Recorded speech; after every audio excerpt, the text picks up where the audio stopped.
Assalamualaikum warahmatullahi wabarakatuh. Sahabat-sahabat subscriber yang berbahagia, saat ini akan saya lanjutkan untuk membacakan kisah novel Ku Kembalikan Gaji Suami pada Ibunya, yang mana untuk kali ini episode ke-12 dengan subjudul Ibu Mati Kutu. Kira-kira seperti apa sih kisah lengkapnya? Namun sebelum saya membacakan kisah lengkapnya, ada baiknya untuk yang belum subscribe silahkan klik tombol subscribe, kemudian dinyalakan loncengnya supaya tidak tertinggal untuk episode terbarunya. Terima kasih.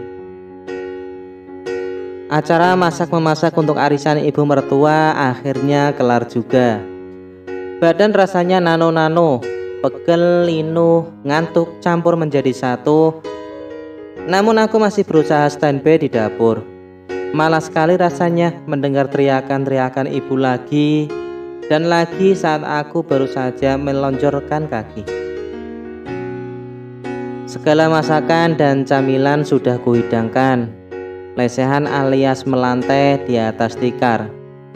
Timplo, sayur sop, tempe dan tahu bacem, telur puyuh goreng, sate ati, ampela, kerupuk. Belum camilan lain agar-agar, brownies, bolu, kacang rebus, risol, pisang goreng, bala-bala, dan entah apa lagi. Aku sampai mual rasanya melihat masakan segitu banyak. Kalau pesan sih nggak masalah, tapi kebanyakan aku yang memasaknya, dibantu dengan dua tetangga yang lain. Sementara ibu entah sibuk apa, mondar-mandir nggak jelas dari pagi hingga sesore ini. Minumannya mana, Rin? Buruan disiapkan, keburu tamu datang semua. Titah ibu lagi saat aku baru saja merebahkan badan. Badanku capek banget, Bu. Ibu gantian lah. Tinggal mindahin ke ruang depan kok, sudah aku siapkan di dapur tehnya. Minuman kemasan juga sudah ada di kardus samping kulkas. Jawabku bergeming, masih tetap rebahan di pembaringan. Kamu ini disuruh malah nyuruh. Gimana sih? Aku baru saja istirahat, Bu. Dari sebelum subuh aku sudah sibuk di dapur. Makan saja buru-buru sambil ibu suruh ini itu. Balasku lagi. Alasan saja kamu ini. Bilang saja sudah nggak mau bantu. Mau mainin ponsel begitu. Sungut ibu dengan wajah ditekuk. Iya deh, aku mau mainan ponsel saja. Ibu yang suruh kan? Terima kasih ya Bu pengertiannya. Seharian memang aku belum buka ponsel. Ucapku mencoba santai meski dalam hati rasanya begitu emosi. Orang seperti ibu memang tak cocok pakai kekerasan. Harus lembut tapi tajam biar sadar. Astagfirullah, Rin. Ibu bisa naik darah kalau serumah sama menantu macam kamu. Bentak ibu lagi. Ku ambil ponsel di atas meja rias, pura-pura mengotak-atik sesuai perintah ibu. Makanya Bu, biarkan aku dan Mas Ferry pisah rumah. Biar ibu serumah dengan Mbak Vina saja. Kalau sama aku nanti tensi naik terus, iya kan? Aku menoleh ke arah ibu yang masih berkaca pinggang di samping pintu. Kulihat matanya melotot tajam seolah akan menerkam mangsa. Astagfirullah ibu. Kenapa sekarang kamu selalu menjawab omongan ibu sih, Rin? Sengaja biar tensi ibu naik, begitu? Enggak lah Bu, kalau tensi ibu naik dan jatuh sakit, aku juga yang repot. Masa aku senang kerepotan? Capek diam terus Bu. Lagi pula Allah kasih kita mulut untuk bicara kok. Ibu pergi keluar dengan membanting pintu. Hatiku berdebar tak karuan. Air mata yang sejak tadi ku bendung mengalir tak beraturan. Ibu kapan ibu sadar? Aku tak bermaksud membantah dan durhaka, tapi ibu benar-benar keterlaluan kalau aku terus diam. Maafkan aku Bu. Batinku mulai bergejolak. Dada selalu berdebar tak karuan tiap kali adu mulut atau berdebat dengan ibu. Sungguh Aku tak biasa seperti ini. Aku terbiasa diam dan mengalah, namun jika selalu begitu, ibu tak pernah mau berhenti meremehkan dan menginjak-injak harga diriku. Ku dengar tamu mulai berdatangan. Benar saja, jarum jam hampir menunjuk angka 4 sore.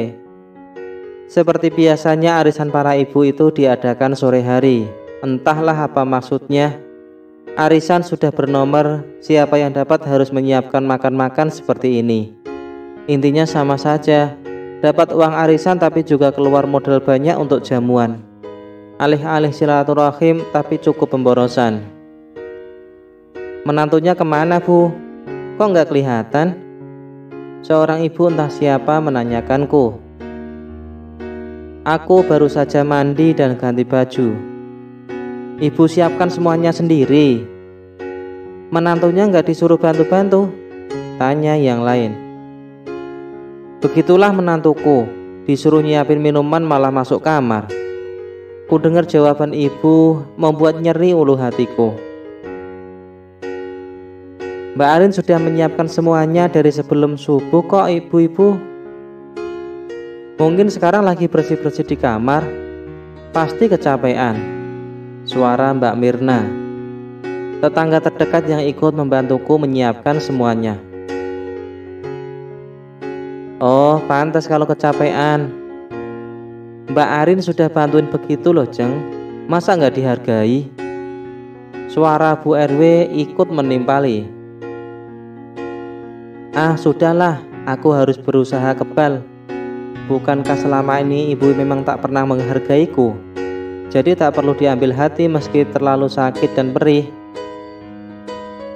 Gegas ku buka pintu, kembali ke dapur bersama Mbak Mirna dan Mbah Sina. Mbak Mirna adalah cucu Mbah Sina. Biasanya dia bekerja di pabrik garmen, tapi sudah beberapa hari belakangan diliburkan entah karena apa. Semua sudah siap, Mbak? Tanyaku pelan saat kulihat para ibu sudah lesehan di ruang depan. Ada yang mulai mencatat arisan, ada yang menikmati camilan, ada juga yang ngobrol dan bercanda dengan yang lain. Sudah, Mbak? Mbak Arin istirahat saja nggak apa-apa. Nanti kalau Ibu Sri kalau minta apa-apa biar saya ambilkan, ucap Mbak Mirna lagi. Saat dia senggang memang sering membantuku kalau kerepotan. Dia begitu baik dan pengertian. Nggak apa-apa, Mbak. Tadi sudah selonjoran sebentar. Nanti kalau sudah kelar semua saja istirahat sekalian. Jawabku lagi. Mbak Mirna hanya mengangguk pelan sembari tersenyum. Suasana makin ramai, apalagi saat makan-makan. Beberapa ibu bilang timlonya sangat enak. Aku hanya tersenyum mendengar pujian mereka. Sementara ibu tak pernah memuji masakanku. Justru hampir tiap memasak aku selalu mendapat komplain darinya. Kurang inilah, kurang itulah, seolah tak ada benarnya. Mbak Mirna sama Mbah Sina makan dulu saja. Capek banget pasti goreng ini itu, ucapku. Kulihat cucu dan nenek itu sedang ngobrol tak jauh dari tempat dudukku. Kami sudah makan, Mbak. Justru Mbak Arin yang belum makan dari siang. Iya kan? Makan dulu saja, Mbak. Mumpung ibu-ibu itu juga sedang makan, ucap Mbak Mirna disertai anggukan Mbah Sina. Iya, Nduk, makan dulu. Kamu nggak boleh telat makan toh. Nanti sakit lagi, timpal Mbah Sina. Mbak Mirna pun mengangguk pelan. Baru menyendokkan nasi ke piring terdengar panggilan ibu. Biar saya saja, Mbak. Mbak makan dulu. Kulihat Mbak Mirna beranjak ke ruang depan menjawab panggilan ibu. Tak selang lama dia kembali ke dapur saat aku baru menikmati sepotong tempe. Bahkan seporsi nasi dengan sopnya belum tersentuh sesendok pun.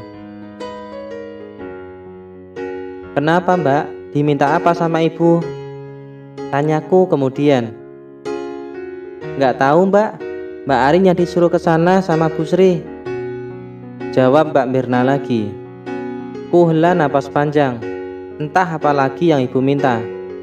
Sepertinya dia memang tak senang jika aku istirahat sebentar saja. Buru-buru aku ke ruang depan saat terdengar ibu memanggil kedua kalinya. "Ada apa, Bu?" tanyaku singkat. "Kamu kemana saja? Sudah tidurnya?" Hampir semua tamu menoleh ke arahku. Mukaku merah padam karena malu. "Buru-buru tidur, Bu. Makan saja aku belum sempat." "Itu masih ada di atas meja, belum masuk mulut sesuap pun," jawabku. Wajah ibu memerah seketika, bukan karena malu, tapi sepertinya karena begitu marah. Dia merasa tak dihargai karena aku berani menjawab ucapannya di depan para tamu. Aku yang biasanya selalu mengalah dan diam saja, menerima apapun yang ibu katakan. "Kasihan, Bu, biar Arina makan dulu. Dia punya radang lambung kan?" tanya Bu RT santai. "Iya, Bu, nanti sakit lagi," timpal Bu Sari. Pembelaan mereka padaku justru membuat ibu semakin geram. "Ambilkan semangka di dalam kulkas, lupa belum dihidangkan," titah ibu kemudian. Aku membalikkan badan kembali ke dapur untuk mengambil semangka di dalam kulkas. "Suruh ngapain, Mbak?" tanya Mbak Mirna penasaran setelah aku kembali ke dapur dengan tergesa. "Cuma ngambil semangka di kulkas, Mbak." "Ya Allah, Bu Sri, cuma ngambil semangka saja mau ku ambilkan kok nggak boleh? Harus kamu," katanya Mbak. "Yang sabar ya Mbak Arin," ucap Mbak Mirna lagi. Aku hanya bisa mengangguk pelan sembari mencoba untuk tersenyum. Ku dengar salam dari luar, sepertinya Mas Ferry sudah pulang. Syukurlah, semoga ibu tak lagi semena-mena. Akhir-akhir ini ibu agak takut jika ada Mas Ferry karena dia selalu berpesan agar aku tak terlalu kecapean saat dia tinggal pergi. Takut kalau sakitku kambuh lagi karena dia sudah tak memiliki jatah cuti. "Ferry gajian hari ini kan? Jatah buat ibu mana?" tanya ibu cepat. Seperti biasanya dia memang sengaja meminta jatah bulanan di depan teman-temannya. "Ada, Bu. Nanti saja ya, Bu. Malu masih banyak tamu," ucap Mas Ferry sembari tersenyum menatap sekilas para tamu. Kuhidangkan semangka dingin yang sudah terpotong di atas tikar. "Terima kasih, Rin," ucap Bu RW dengan senyum tipisnya. Aku menjawab dengan senyum dan anggukan kepala.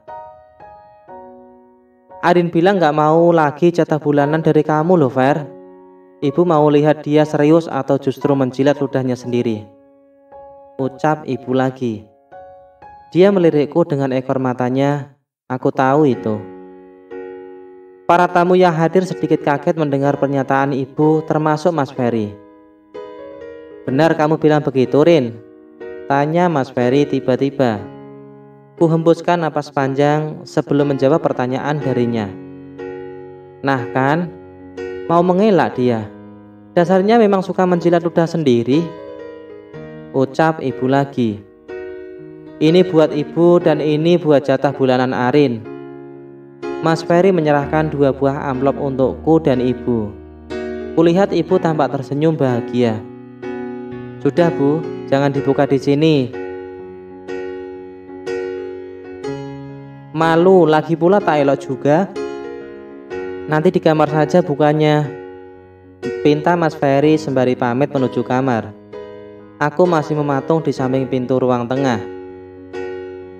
"Lihat menantuku, kemarin bilangnya gak mau lagi nafkah dari Ferry. Nyatanya diterima juga," sindir ibu lagi. Para tamu berbisik-bisik.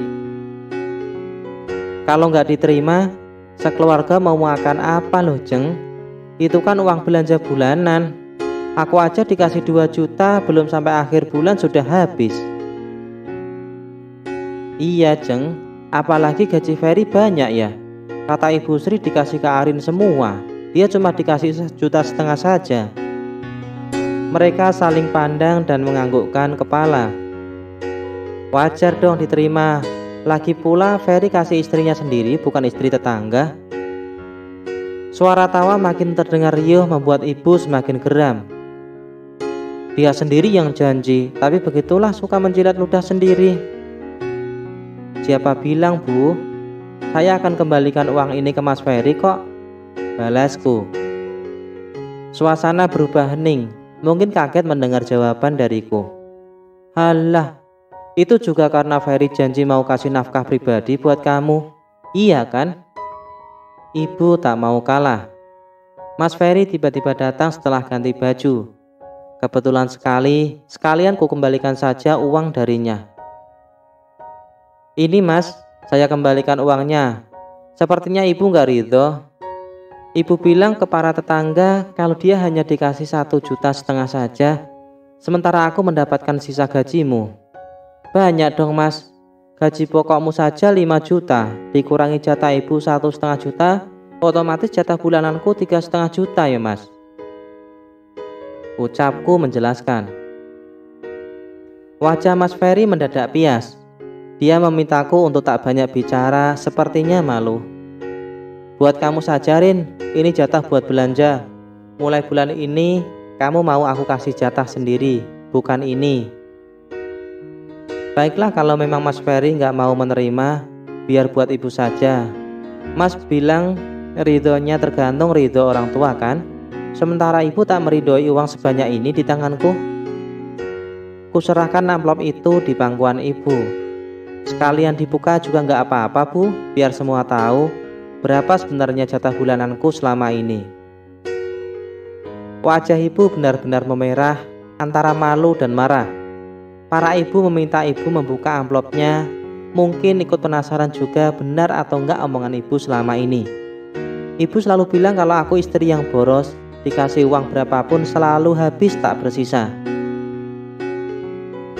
1 juta Jeng Sri, teriak ibu RT seketika saat ibu selesai menghitung jumlahnya. Jadi selama ini Arin yang benar kalau dia memang dikasih jatah 1 juta saja. Waduh, kalau aku belum setengah bulan juga habis cara ada 4 orang di rumah. Aduh Jeng, jangan terlalu menjelek-jelekkan menantu. Walau bagaimanapun Arina yang mengurus Jeng Sri selama ini, apalagi kalau sedang sakit suka ribet. Kasihan loh Jeng, Arin selama ini hanya diam saja kalau Jeng Sri omeli. Lama-lama bisa makan hati. Berbagai komentar terlontar dari bibir para tamu yang tak lain para tetangga. Wajah ibu benar-benar nampak bias. Bibirnya mengerucut dengan tatapan tak mengenakkan. Aku tak peduli. Cuek memang sangat diperlukan saat ini. Nah itulah tadi keseluruhan kisahnya di episode ke-12. Seperti apa kisah selanjutnya? Ditunggu di episode ke-13 ya. Jangan lupa like, komen, dan subscribe, serta bagikan cerita ini ke teman-teman kalian. Terima kasih. Wassalamualaikum warahmatullahi wabarakatuh.